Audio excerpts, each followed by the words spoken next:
All right, I do want to preview the Western Conference Finals tip-off on Friday on TNT. The Lakers handled the Rockets in 5 games, and they're going to have 6 days of rest, guys, between the end of their last series and the start of the next. Now, when the playoffs started, most had the Lakers, Clippers, and Bucks in sort of this top tier above the rest of the league. But 2 of those teams have gotten bounced in the second round. So does that mean the Lakers are in the driver's seat to win the title now, Vince? Yes, I mean, they are in the driver's seat. I mean, it's obvious. We felt that if it wasn't the Clippers, it would be the Lakers. But at the same time, this is not going to be a cakewalk. This is not going to be a cakewalk in this series. And if they get past this series, Miami or Boston is going to give them a challenge as well. Not saying they won't win it, but this is not a cakewalk. And, you know, I like what the Lakers have done. They took care of business and made sure it's like, hey, if you guys want us to play the Clippers, we're going to do what we need to do, and we're waiting. But it didn't happen. But now they're playing against a Denver Nuggets team that is very confident and believes in themselves. And look out. I think, hey, let me say this also. 6 games, minimum. This is going to go 6 games minimum. So I have the Nuggets in 7, and I haven't changed that. And this is why. You look at this Laker defense that has been so dominant. And the thing about the Laker defense is in the first round, right? If you can double team Dame and you're passing it off to Nurkic, and then there's a variety of shooters, but that's your goal. Second round, you're guarding James Harden. You double team him. You force Russell Westbrook and other players to beat you.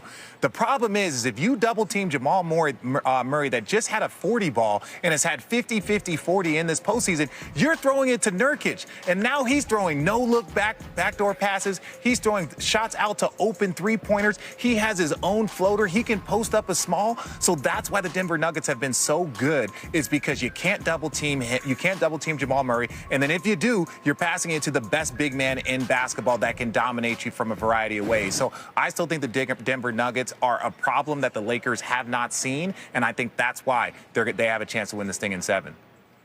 Well, look, if you look at the Nikola Jokic issue, I want you guys to take a listen to Frank Vogel here. He broke down what he's seen this postseason from Jokic. Take a listen real quick. Yeah, Joker is one of the most unique players in the world, and one of the most unique players ever to play the center position in this league.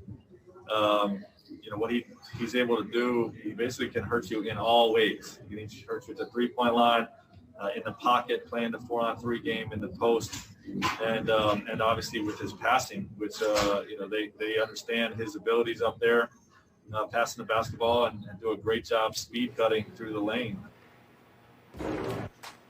So that is the matchup so many people are going to be watching, the Joker against the Lakers front line. How do you see that shaking out, Richard? Well, I think Joker's going to get, you know, everything that he wants because of the way that Jamal Murray is playing right now, and he's drawing so much attention. It's raised the level of Jokic. And look, so many times we're like, well, how are they going to guard LeBron? How are they going to guard AD? Well, the bigger question in this series to me is not LeBron or AD or even Jamal Murray. It's really about Jokic, because Jokic can do all the things offensively that we have not seen from a center before. So that's going to be the question, is how in this series, how Jokic is guarded and how dominant he can be with the Laker defense. And I want to add to that, with that, you can put Jokic, like you said, anywhere on the floor. I think the keys to this game, one of the keys is Jokic. Does he dominate that matchup, or does AD? And like you said, when you double team Jokic, he has a lot of shooters, and he has that guy Jamal Murray. The question for me with the Lakers are the shooting, the three-point shooting. If you go double team LeBron, if you go double team AD, now the thing is, they were 11th in the playoffs right now in shooting, in three-point shooting. That's a question. You got to hit shots. And if I'm Denver, I'm going to make, if we're going to lose a series, we're going to lose it because someone else that wasn't named LeBron James or Anthony Davis beat us. Yeah, and you can't do that with Jokic. You can't make someone other than Jokic beat you, because that's how he beats you, by creating open shots for other players. But let me ask you, Vince, about what you're saying about LeBron and AD. Normally you can say on some of LeBron's past teams, especially once Kyrie left Cleveland, no offense, Richard Jefferson, if we don't let LeBron beat us, who else is going to beat us on that team? On this team, can you really isolate and say we're not going to let LeBron or AD beat you? Is the Denver defense stout enough to take care of both of those guys? It's tough. Like I said, if AD's playing like he's playing, it's going to be tough. But at some point, there's going to be focus on 2 guys. Yeah, and every time one guy gets the ball, whether it's in the post or on the wing, you're going to shade to him, and you're saying, okay, we're shading because such and such is going to beat us, whoever that may be. Whoever you're deeming the guy that's going to beat you, that's who's going to beat you. So it's everything's up for of question right now, but Jokic, he's the man.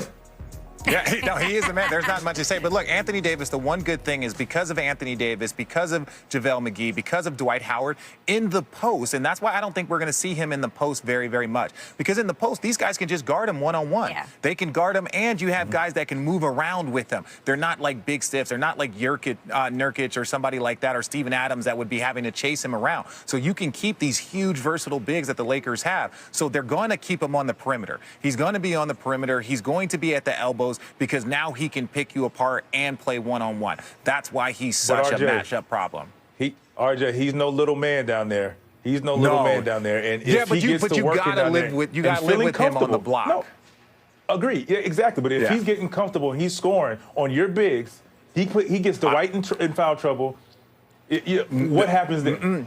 You're living with that. This is why you're living with that. AD, you wanted to be Defensive Player of the Year. You were upset about that. Go show it. Dwight Howard, you're a multi-time Defensive Player of the Year, albeit you're not in your prime. You got to go deal with that. We're not going to double team. You're going to take those lumps, or you're going to prove that you're a great defensive team. It's going to be so good. You want to put AD in foul trouble? Well, I'm just hopefully that AD gets him in foul trouble. Down in the series, later on in the series, but not in the beginning. You don't want him in foul trouble. No. You don't want AD in foul trouble. I agree. I do agree with both of you. It's going to be a long and good series.